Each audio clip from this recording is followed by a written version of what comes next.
This session is a very fun one. It's the fastest way to grow. We're talking about coach team playing field. And so we'll get into that. But you get to have Moses here, which is fantastic. And Moses will introduce himself. Okay, my name is Moses Aboka. I'm coming from Kenya. We have a boy the ball team down there in Kenya. And we are also doing the Lord's work there. And it's fun to meet you guys. And when did you arrive, Moses? I arrived on Monday. I'm trying to catch up with time and everything because we are 8 hours behind. Like right now it's so if you get bored, I'll be sleeping. Right now it's 8 p.m. at home. So we came on Monday, and then at least the rest of the days we have been meeting with the team and just trying to catch up with them and all that. Yep. Good. Well, it's not quite bedtime yet, so we'll catch you at a good time.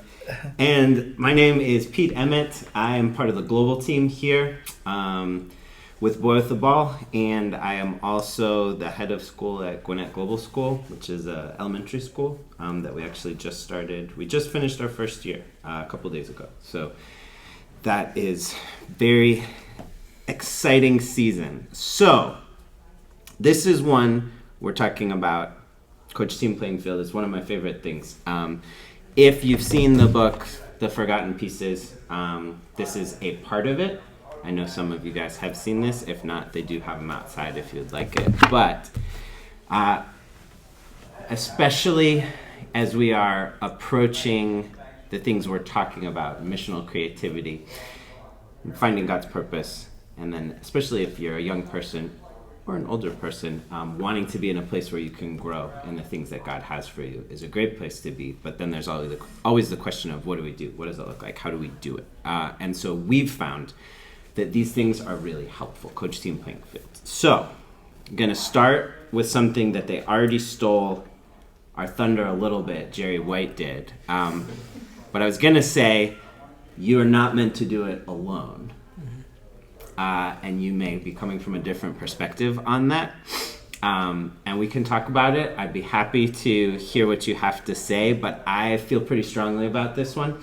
I think the Lone Ranger, as they said this morning, or the sort of self-made person is a myth. The people who are described as that, of course, weren't actually by themselves. They had tons of other influences. But then also, the way we hold that up as something to be desired, I think that's actually broken too. We're not meant to do it alone. If possibly there was an exception where you could say, well, this person, like, okay, but why would you want that? Sounds sad. So Jerry White said, no one creates alone. We're meant to do it in team. You have the sort of no man is an island from John Donne. Like, we're all interconnected. We have one person alone cannot be great. In Genesis, it says it's not good for man to be alone. So we have different things where people have been saying this for a long time. If any of you are sports fans, hi, come on in. We are just getting started. But there's plenty of seats. You have to sit in the front. I'm so sorry. Oh, no, actually. All right. Any sports fans? Great athlete. Who's got one for us? Yes. Basketball. Oh, like, give me a name of a great athlete. Oh, Sorry. no. That's okay. You can still be a fan. Yes. Tom Brady. Tom Brady. Thank you I'm from Boston. I appreciate that so much. All right. Tom Brady. Let's see. Potentially the greatest of all time. I don't know. In terms of NFL quarterbacks. If you take Tom Brady in his prime, but it's just Tom Brady, then the Browns would still beat him. Because he can't do it alone, even if he's Tom Brady. Do you have another one? Michael Jordan. There we go. Classic. All right. This one's tricky because basketball's smaller. But again, if you look at, like, I would make the claim that whoever finished in last place in the NBA in '94, if they had their whole team and it was just Michael Jordan, they would still win. He can't do it by himself. What about Tiger Woods? Okay, see, individual sports, that's where it gets a little tricky because it's one-on-one, but even those guys have coaches and teammates and training partners and those kinds of things. So Tiger Woods in isolation is going to have a tough time. So we can keep going. Again, if we're talking about team sports, anyone, however great they are, can't do it alone. And actually, you're not supposed to do it alone, right? That's not the way it was designed. I'm a soccer player. I love soccer. You can say Messi. You can say Ronaldo. You can say whoever. Same idea. Even Messi can't win a World Cup if he's the only one on the field. I would say it's our belief as parts of Boy with the Ball, and who have been doing this work for over 25 years, not all of us individually, but the team has. One of the most important ways to help a person, you, me, everyone, grow faster is having a coach and having a team and having a playing field. So this idea, first just want to say like, okay, why? Well, you can't do it alone. You're not made to do it alone. We want to like see if we can get to that place first. And then these pieces then layer in. Okay, if you are on board that you're not supposed to do it alone or that you can't do it alone, specifically then it's not just having random people around you. It's having a coach, having a team, having a playing field. So what about this one? It doesn't have to be a sports example, but what's like a great team? So you think is like a great team dynamic? History. Microsoft. Okay. Great. The Atlanta Braves won. How long ago did they win? 2 years ago? Yeah, 2 years ago? Okay. So, we've got a team that has had great potential and not met it for like many years. And that was sort of the thing that Atlanta was known for. The Patriots had something to do with that too. I'm so sorry if you're a Falcons fan. But for the Braves, they got a group together that had the traction where they had a big vision of something they were trying to accomplish. They had a coach who could help them get there. They had the right players who were all working together to be able to accomplish, you know, at least for the Braves season, like you're trying to win the World Series. Okay, so another one, maybe another arena other than a sport, like a great team. Chicago Bulls. Well, they're great. Lakers. Other than a sport, sorry. Sorry? We could still do Microsoft or Google or Apple Okay. or like Steve Jobs and the other Steve. Yeah, no, that's great. So again, these guys, you have any of those tech guys, we could say had like incredible innovation, incredible talent, incredible determination. A lot of the stuff that Jerry White was talking about, you've got creativity, you've got failure, you've got discipline. But then none of them were doing it in isolation. So they had people who were teaching them.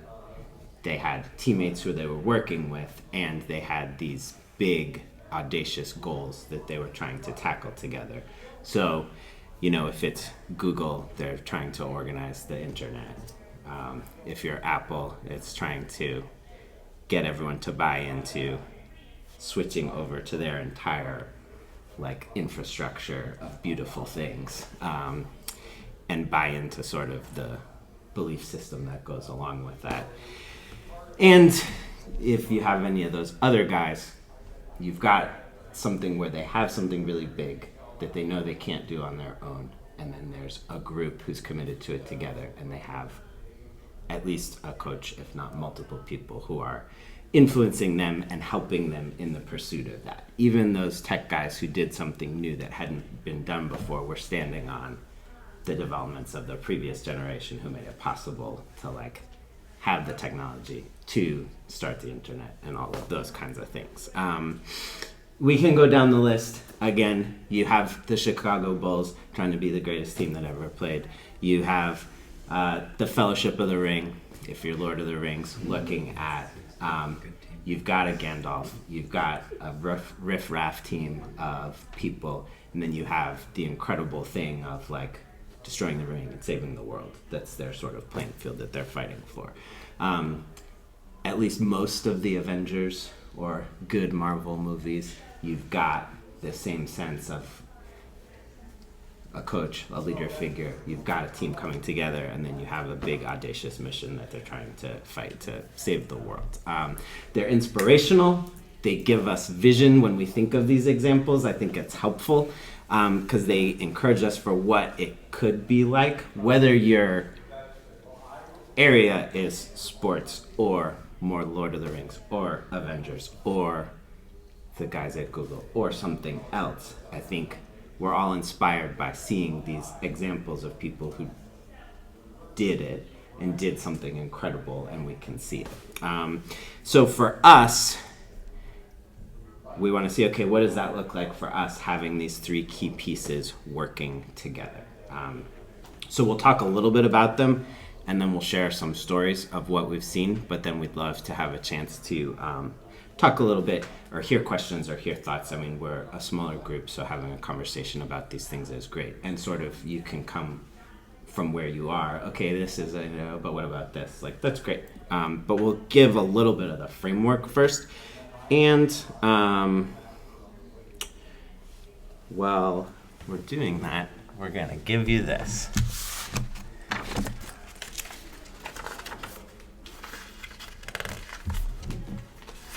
You don't have to have a pencil. You can pass those down, but if you do, this just has a couple of our highlights.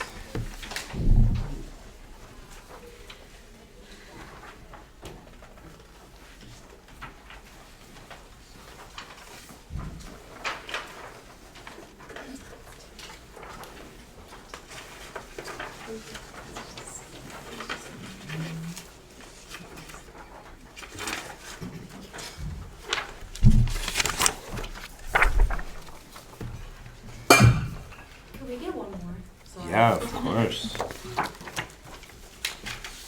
Thank you.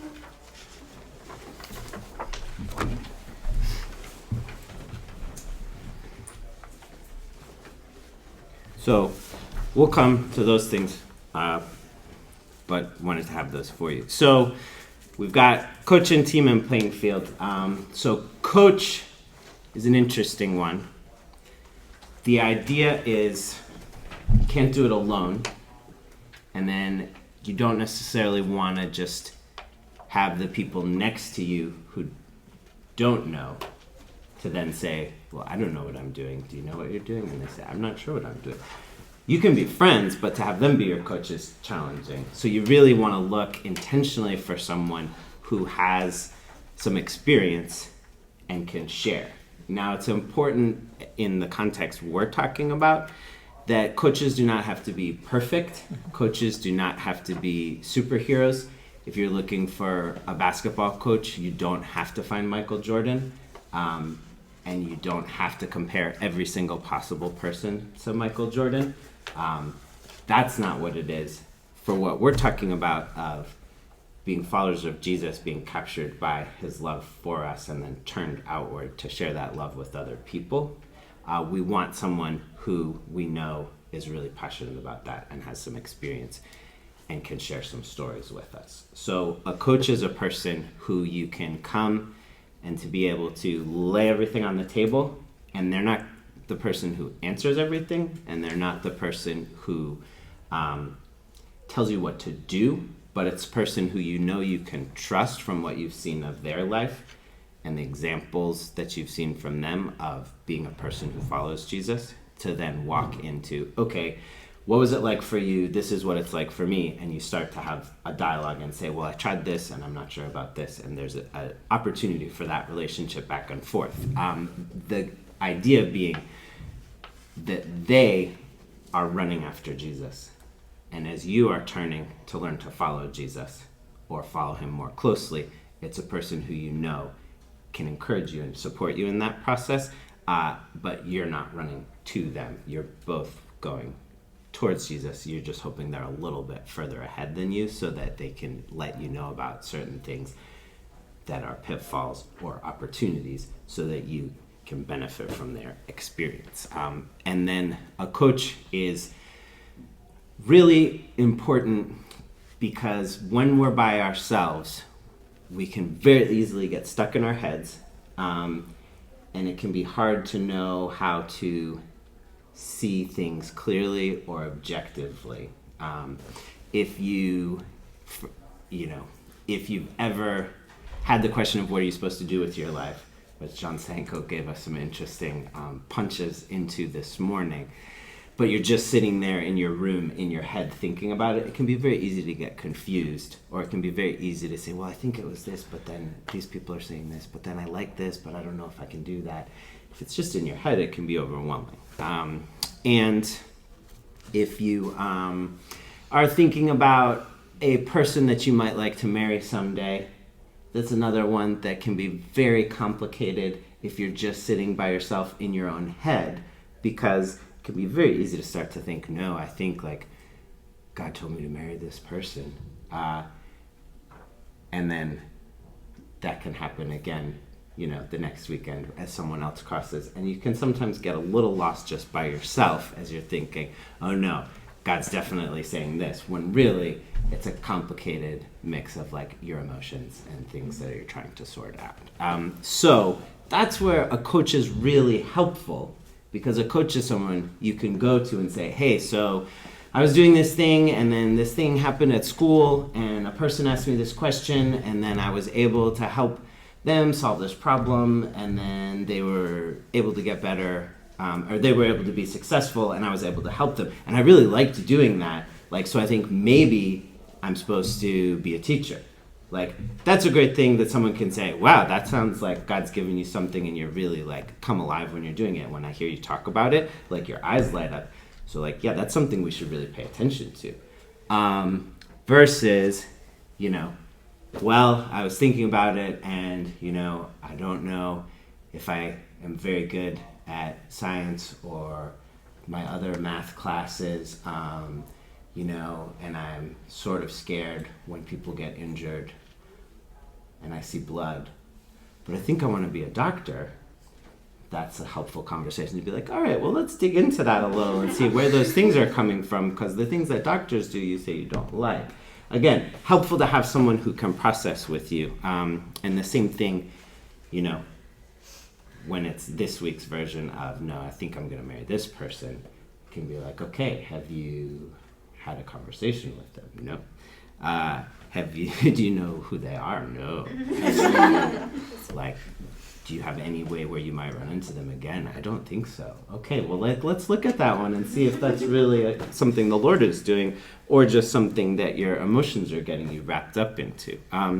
So obviously those are slightly silly examples, but the idea of a coach is you have someone who can walk with you through everything, that you can be willing to be very open-handed with your life and share things. And then there's someone who, again, you just hope is a little bit further forward than you, and they can say, okay, this is what it was like for me, and this might be helpful to you. Or when I had this experience, it went like this for me, and so that's something that might be helpful to you. And there are times where that might be one person for a season, and then that can change.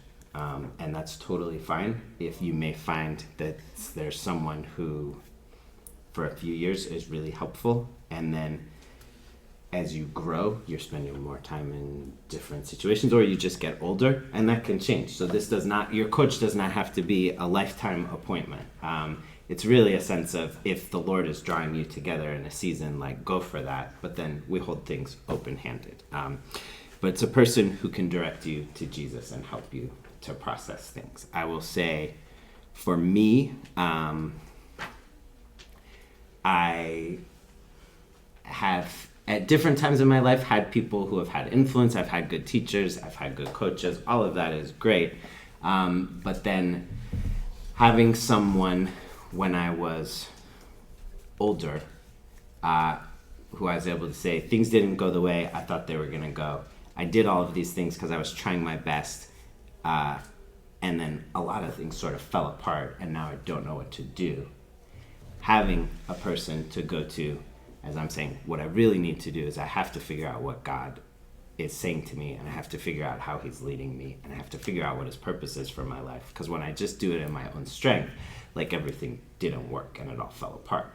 So I need these things. Then having someone who would process through with me of where things went wrong, but also what the Lord was doing in both like healing my own heart and then like drawing close to me, and then me learning to hear God's voice and respond in obedience to him, and then learning that God was interested and was speaking all the time, and that he could give direction in situations where I didn't have to just go figure it out on my own, was life-changing in that season. And then my life totally, and it was a process of several years, but being in that relationship was critical. And then being around a group of people who are committed to growing in learning to hear God's voice and follow him and see his Holy Spirit come in power in their lives and leading them into the purpose for their lives was really a dynamic part of changing everything in my life. And so I think, is it possible to grow without those things? Of course, but the tagline for us is it's the fastest way to grow. And it's just so much more helpful, and it's so much more encouraging if you can have a coach and a team and a playing field. I'll touch quickly on the team one, because I think we talked about a bunch of sports or a bunch of other teams. We all like the idea of team, I think. We're all attracted to like dynamic groups of people that like, wow, they just work so well together, or wow, they walk into a room and it's like electric when they're there. I think we can sense that. It could be a group of people, a group of friends. It can be, a band. It could be anything. But we've experienced some of those things, which is like, I want that. So I think that's a part of all of us. In what we're talking about, the idea is, okay, so your team is who God has placed you around, and being really open to like looking around and seeing who that is, but also taking it with a grain of salt. Just like you don't have to have the perfect coach who's never made a mistake to be a good coach. You might not start out with like the perfect team of top superstars.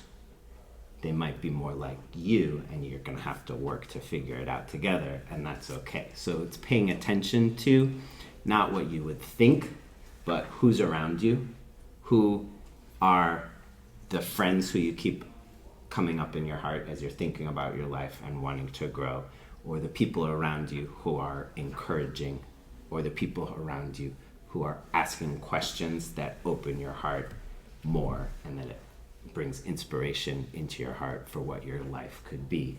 Paying attention to who those people are, and then being willing to invest in those relationships, whether it looks the way you thought it would or not.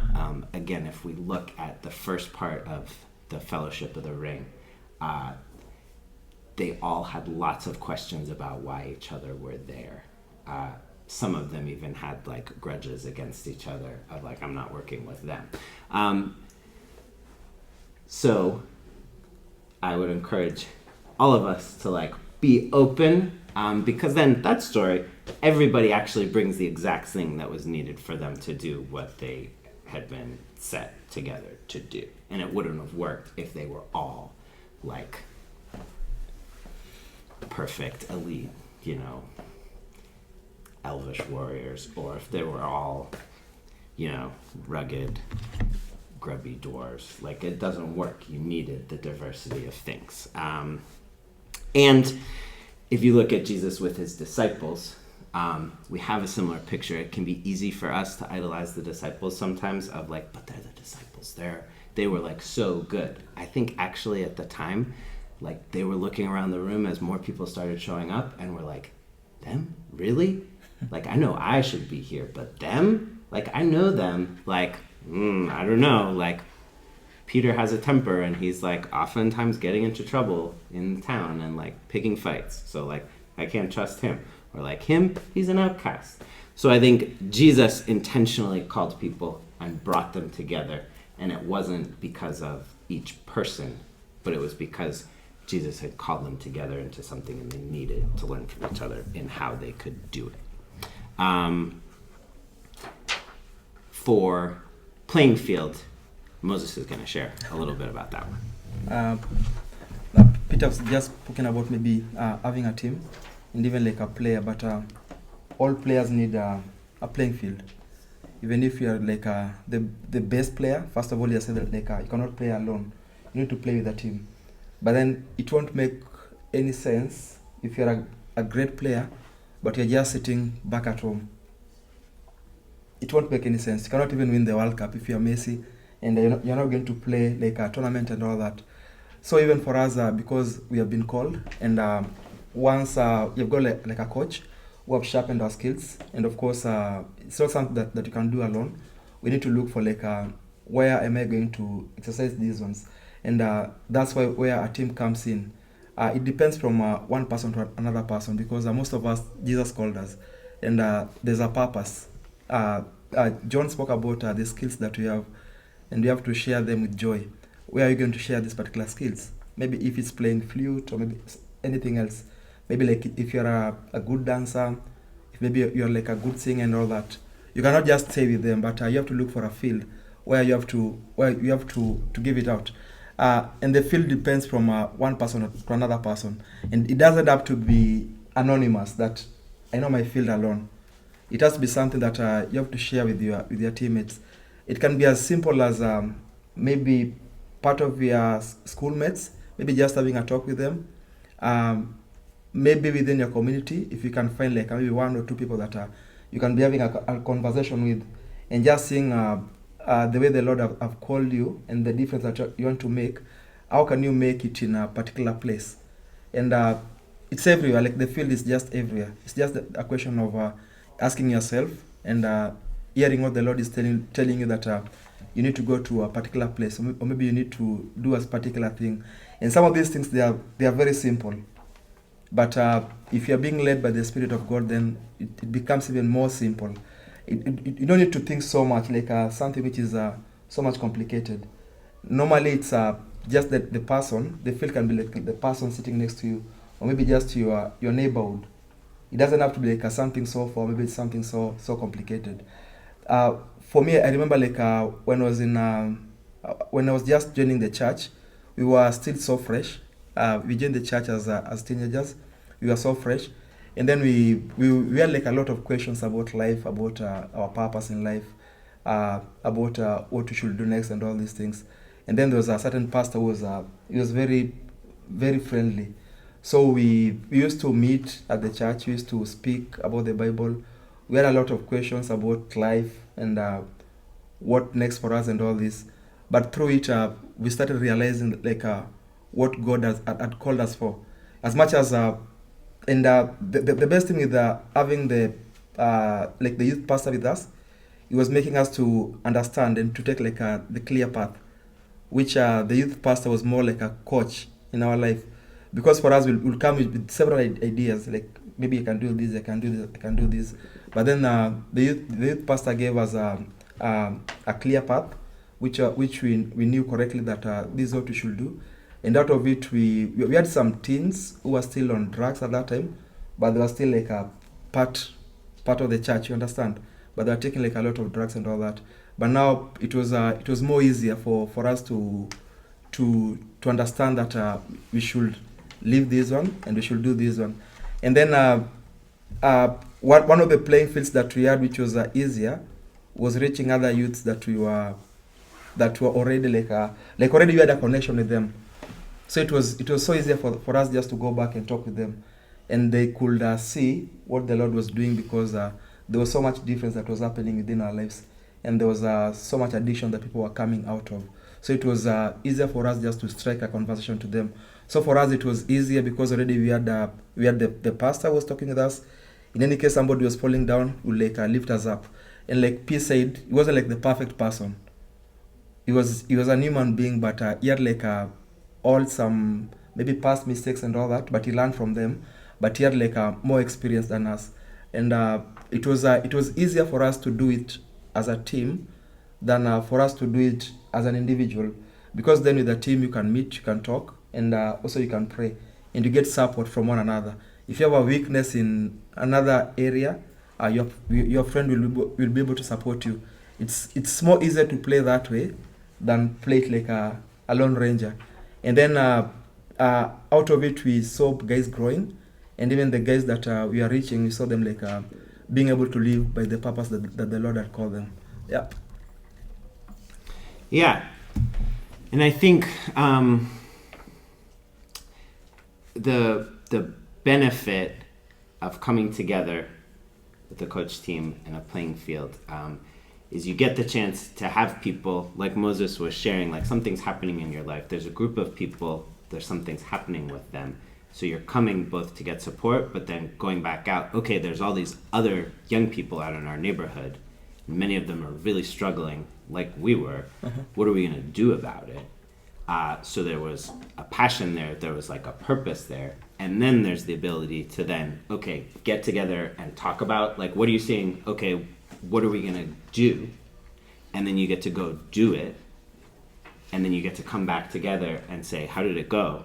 Like, what worked? What didn't? Like, did you have a good conversation? You tried this and the person like freaked out and ran away. Okay, like, let's not do it that way next time. Let's try something else. And then you learn as a team together, but you benefit from the other people around. And it's that rhythm of like coming together for some amount of like coaching, but then also like, okay, preparing to go do something and then doing it and then coming back and talking about it.